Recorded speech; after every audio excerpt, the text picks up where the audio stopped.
नमस्कार, मैं हूं बिंदु। कुशल उद्योगिनी के इस एपिसोड में आपका स्वागत है।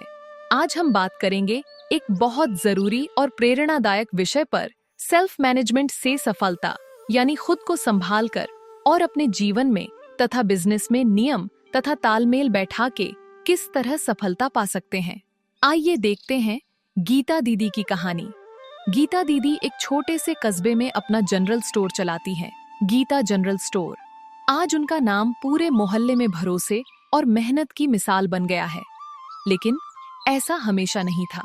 कुछ साल पहले गीता दीदी की जिंदगी बड़ी उलझी हुई थी। सुबह बच्चों को स्कूल भेजना, फिर घर का काम और फिर दुकान खोलना, सब कुछ मिलाकर दिन भर भाग दौड़ रहती। कभी ग्राहक नाराज, कभी सामान खत्म, कभी हिसाब गड़बड़। नतीजा थकान बहुत, पर कमाई कम।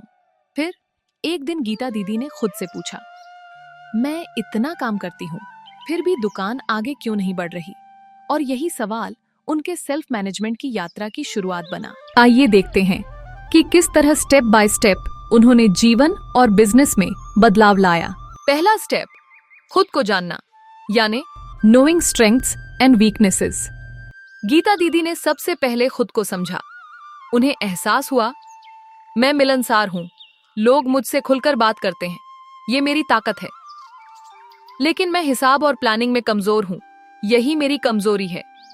उन्होंने तय किया कि ताकत को और मजबूत करेंगी और कमजोरी पर काम करेंगी। उन्होंने अपने बेटे से मोबाइल में खर्चों का हिसाब रखने वाला ऐप सीखा। धीरे धीरे गीता दीदी हर दिन दुकान का हिसाब उसी में भरने लगी। अब उन्हें महीने के अंत में साफ दिखता था, कितना माल बिका, कितना बचा, कितना खर्च हुआ। कमाई बढ़ने लगी, तनाव घटने लगा। दूसरा स्टेप, अपने लक्ष्य तय करना, यानी setting clear goals, short term and long term.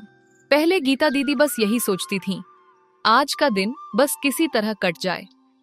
पर अब उन्होंने 2 लक्ष्य बनाए। शॉर्ट टर्म का लक्ष्य, मुझे हर हफ्ते बिक्री 5,000 रुपए बढ़ाना है। लॉन्ग टर्म का लक्ष्य, मुझे 1 साल में दुकान का नया फ्रिज और बिस्किट रैक खरीदना है। उन्होंने एक बड़े से चार्ट पेपर पर लक्ष्य लिखकर दुकान की दीवार पर चिपकाया। हर हफ्ते बिक्री बढ़ने पर टिक मार्क लगाती। यह छोटी आदत बड़ी प्रेरणा बन गई। धीरे धीरे हफ्ते का टारगेट पूरा होने लगा और कुछ ही महीनों में उनका नया फ्रिज भी आ गया।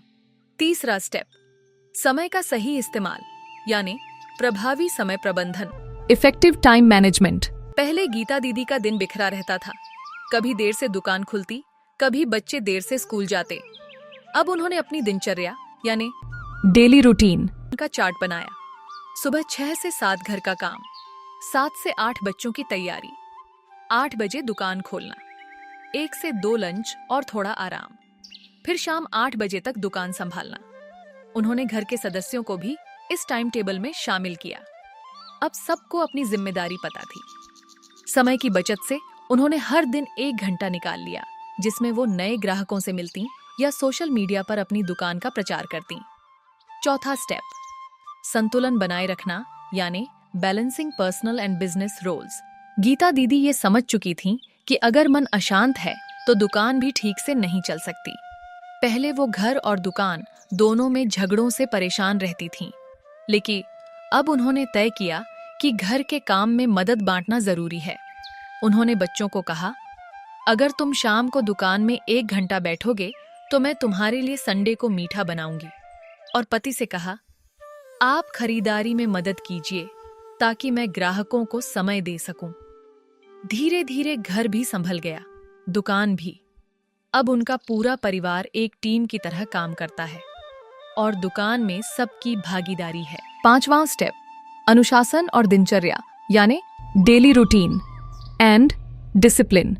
गीता दीदी हर दिन कुछ नियमों का पालन करती हैं, जैसे दुकान समय पर खोलना और बंद करना, हर दिन बिक्री का हिसाब लिखना, हर सोमवार स्टॉक की गिनती, हर शुक्रवार सप्लायर का भुगतान, हर रविवार 1 घंटा योजना बनाना।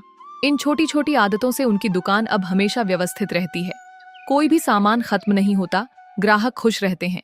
वो कहावत है ना, discipline is the bridge between goals and success, यानी अनुशासन ही सफलता का पुल है।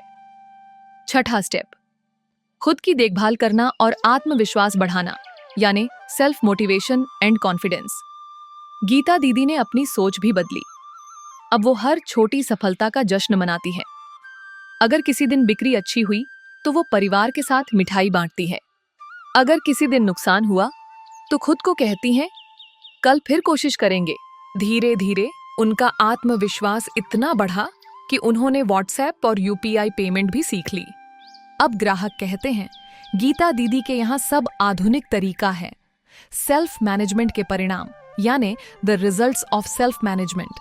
आज गीता दीदी का जनरल स्टोर न सिर्फ चल रहा है, बल्कि हर महीने नई ऊंचाइयां छू रहा है। वो अब दूसरों को भी सिखाती हैं कि कैसे खुद को संभालने से बिजनेस अपने आप संभल जाता है। उनकी 5 बातें हर उद्योगिनी को हमेशा याद रखनी चाहिए। 1. खुद को जानिए, अपनी ताकत और कमजोरी पहचानिए। 2. लक्ष्य तय कीजिए, छोटा और बड़ा दोनों। 3. समय का सदुपयोग कीजिए, हर घंटे का हिसाब रखिए। 4. घर और बिजनेस में संतुलन रखिए। 5. अनुशासन और आत्मविश्वास बनाए रखिए। और सबसे जरूरी 6. खुद पर भरोसा रखिए, क्योंकि अगर आप खुद को संभाल सकती हैं तो दुनिया की कोई चुनौती बड़ी नहीं। गीता दीदी की कहानी हमें भी सिखाती है कि सेल्फ मैनेजमेंट ही असली सक्सेस मैनेजमेंट है। तो आज से हम भी ठान लें कि हर दिन थोड़ा अनुशासन, थोड़ी योजना और थोड़ा आत्मविश्वास। अगले एपिसोड में मिलते हैं एक और प्रेरक कहानी के साथ। नमस्कार।